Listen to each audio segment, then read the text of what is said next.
Shalom dan selamat datang ke pelayanan online kita hari ini 15 hari bulan Ogos 2021. Dan dalam musim Trinity hari ini adalah Ahad yang ke-11. Petikan yang saya telah ambil untuk firman Tuhan hari ini adalah daripada Yohanes bab 15 ayat 1 hingga 8. Yohanes bab 15 ayat 1 hingga 8. Sila berhentikan video ini buat seketika dan bacakan petikan ini. Tolong bacakan petikan ini.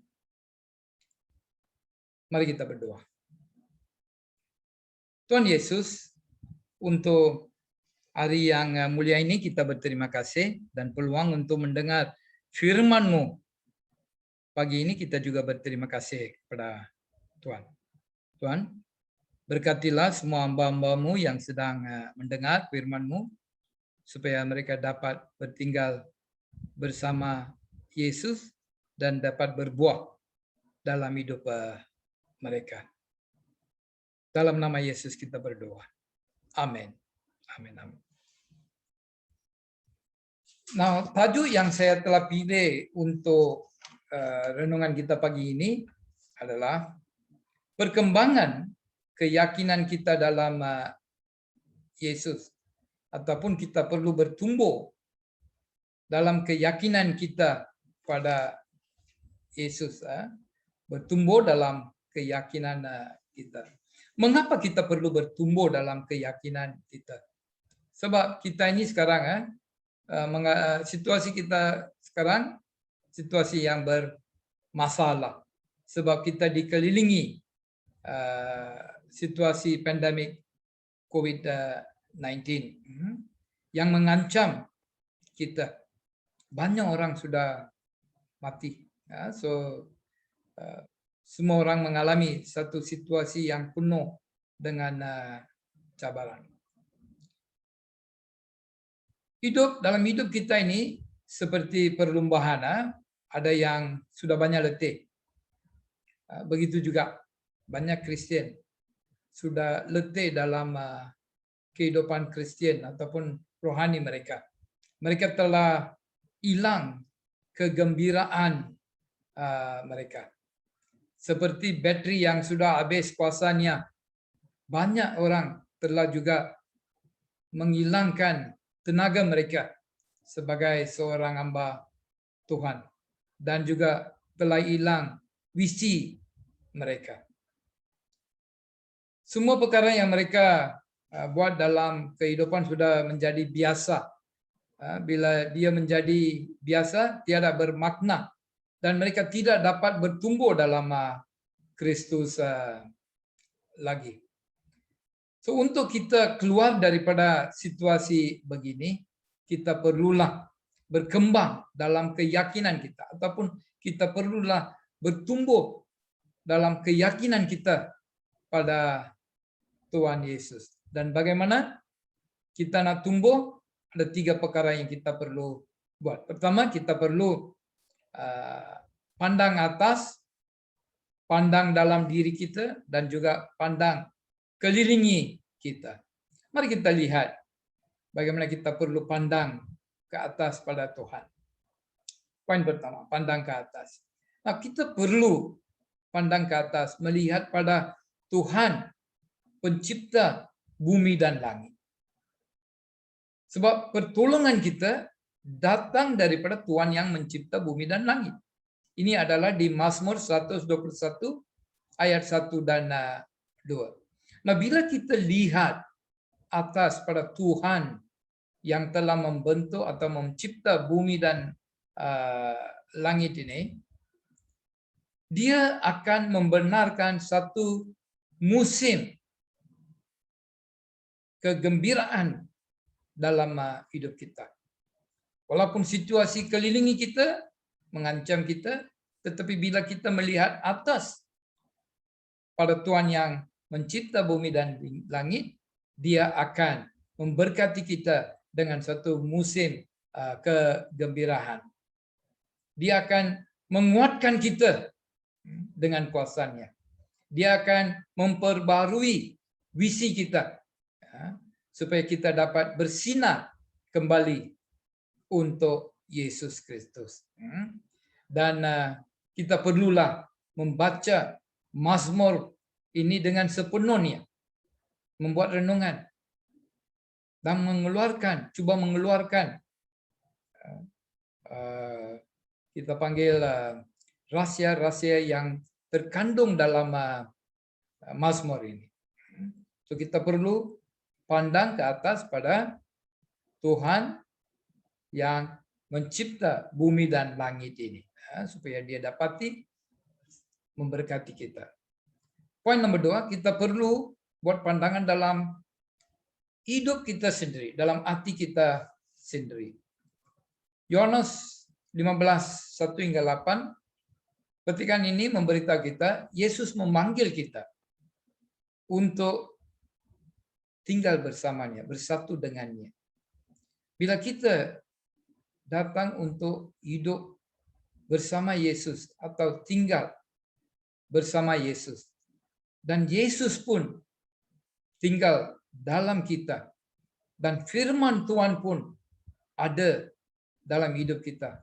Kita minta apa-apa, Dia akan menjawab permintaan kita, dan juga Dia akan membuat hidup kita satu hidup yang menghasilkan buah-buahan, satu hidup yang berbuah.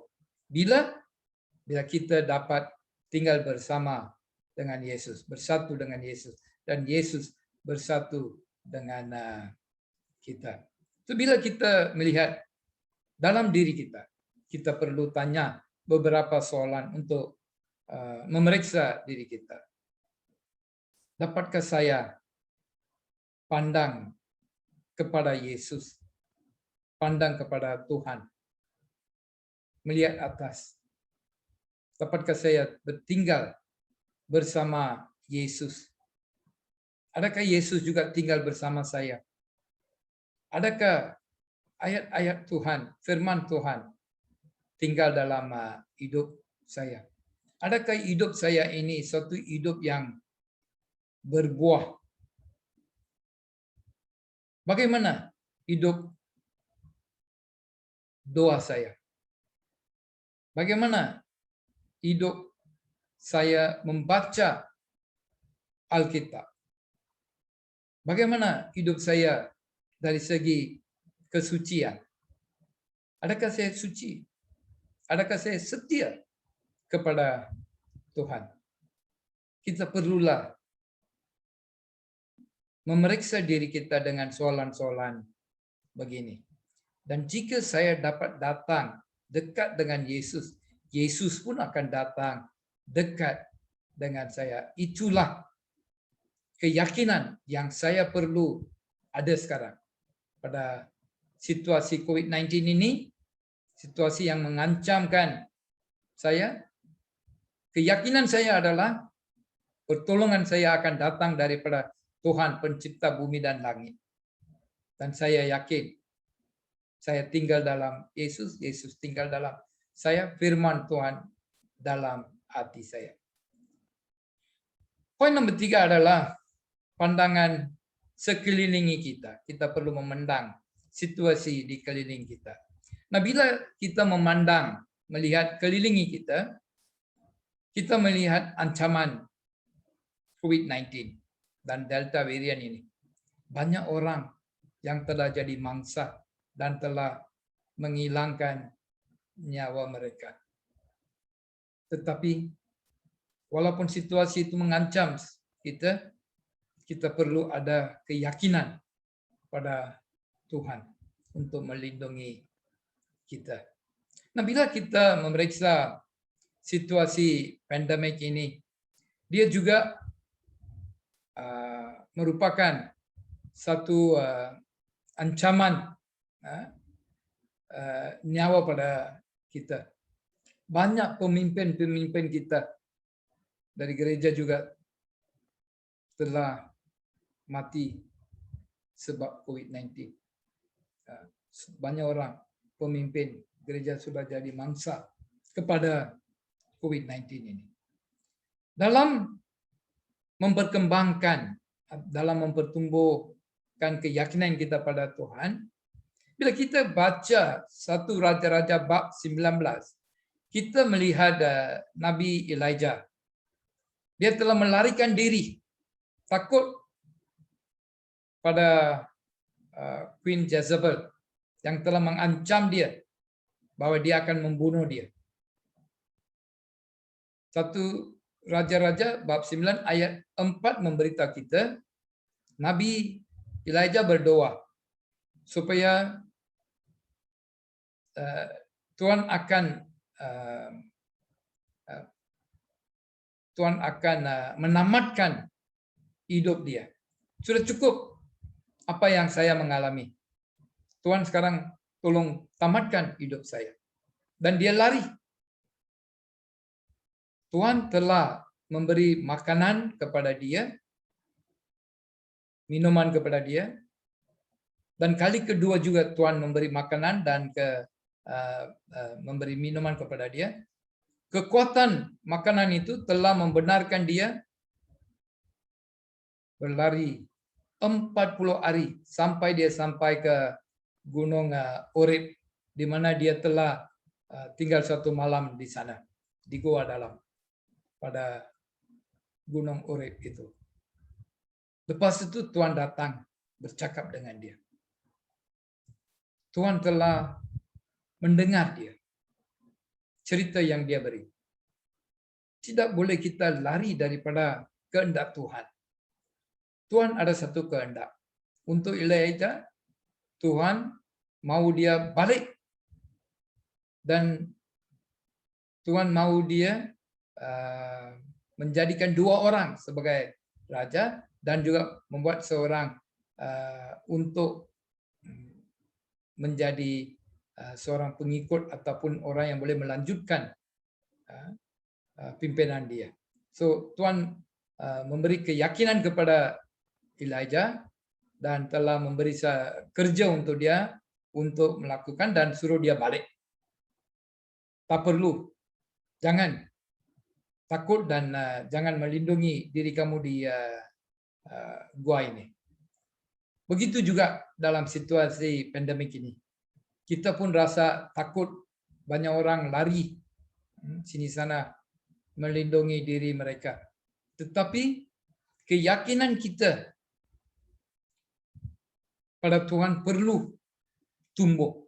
Bila ia tumbuh, kita percaya Tuhan akan menolong kita dalam situasi ini. Kalau saya hidup untuk Yesus. Kalau saya mati, saya bersama Yesus. So kita boleh lihat, walaupun situasi begitu, kita tidak dapat pergi ke gereja untuk mendengar firman Tuhan, untuk mengambil bagian dalam pelayanan Tuhan. Tetapi Tuhan telah memberi kita teknologi begini, internet, di mana kita dapat mendengar firman Tuhan, dapat melayani Tuhan. Satu peluang Tuhan telah beri kepada kita. So, sebagai penutup, walaupun kita sudah letih, walaupun kita rasa terancam oleh situasi COVID-19 ini, ataupun merasa sedih kerana masalah-masalah lain, marilah kita bertumbuh dalam keyakinan kita pada Tuhan dan firman Tuhan. Marilah kita membenarkan Yesus tinggal dalam kita.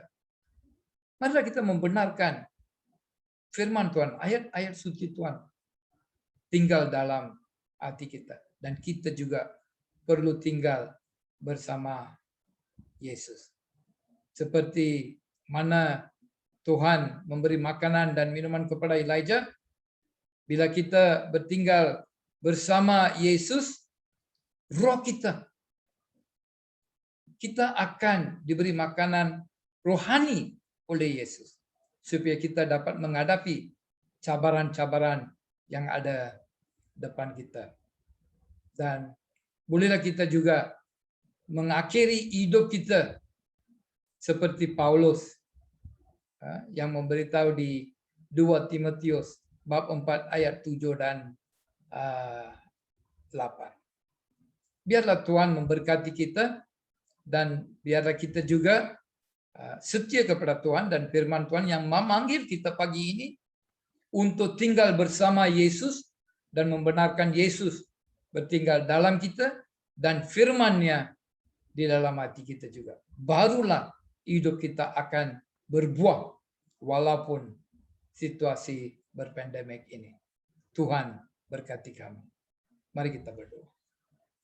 Tuhan Yesus, untuk firman-Mu pagi ini menjemput kita tinggal dalam-Mu dan juga membenarkan-Mu tinggal dalam kita dan firman-Mu dalam hidup kita supaya hidup kita dapat berbuah dan permintaan kita dapat ditunaikan oleh Tuhan.